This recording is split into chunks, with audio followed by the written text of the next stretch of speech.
Mitosis is the type of cell division in which two daughter cells each have the same number of chromosomes as were present in parent cell.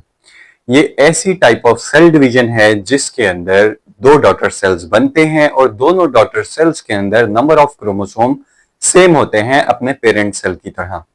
Mitosis को वेल्दर Fleming में 1880 वेल्दर Fleming इन 1880s में discover किया था sales.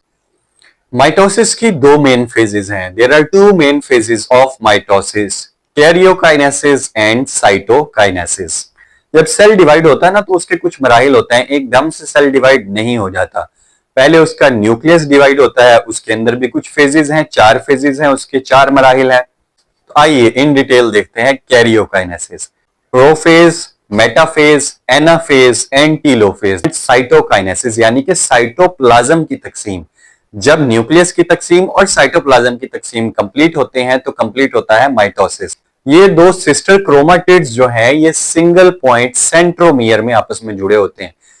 अब prophase के अंदर क्या होता है कि पहले क्रोमाटिन जो है वो थ्रेड लाइक होता है, वो नजर नहीं आ रहा होता जेनेटिक मटेरियल, वो कंडेंस होता है, ऐसे सर्कुलर शेप में कंडेंस होना शुरू होता है और वो क्रोमोसोम जो कि विजिबल क्रोमोसोम की शक्ल इख्तियार कर लेता है। एक क्रोमोसोम के अंदर दो सिस्टर क्रोमाटिड्स और स्पिंडल फाइबर्स क्रोमोसोम के साथ जुड़ते हैं तो क्रोमोसोम अपने आप को एक इक्वेटर की शक्ल में, लाइन की शक्ल में, कितार की शक्ल में न्यूक्लियस के बिल्कुल दरमियान में अरेंज कर लेते हैं, ऊपर नीचे एक दूसरे को, और एक प्लेट की शक्ल इख्तियार कर लेते हैं, लाइन, कितार की शक्ल, और उसे बोलते हैं मेटाफेज प्लेट। एनाफेज के अंदर क्या होता है? एनाफेज के अंदर जो स्पिंडल फाइबर थे वो आकर जब अटैच हो गए थे क्रोमोसोम के काइनेटोकोर्स के साथ, वो पुल करना शुरू कर देते हैं toward the sides of the cell. Anaphase में टीलोफेज।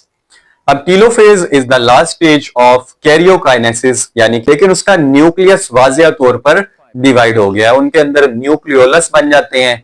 अब एक सेल के अंदर डबल न्यूक्लियस पाए जा रहे हैं और कैरियोकाइनेसिस यहां पर कंप्लीट हो गई। तो क्रोमाटिड्स थे वो दोबारा से अनफोल्ड होते हैं और क्रोमोसोम से क्रोमाटिन की तरफ टिल्ट हो जाता है। टिल्ट यानी कि समझे चोंच बन जाती है दोनों साइडों पे सेल की होती।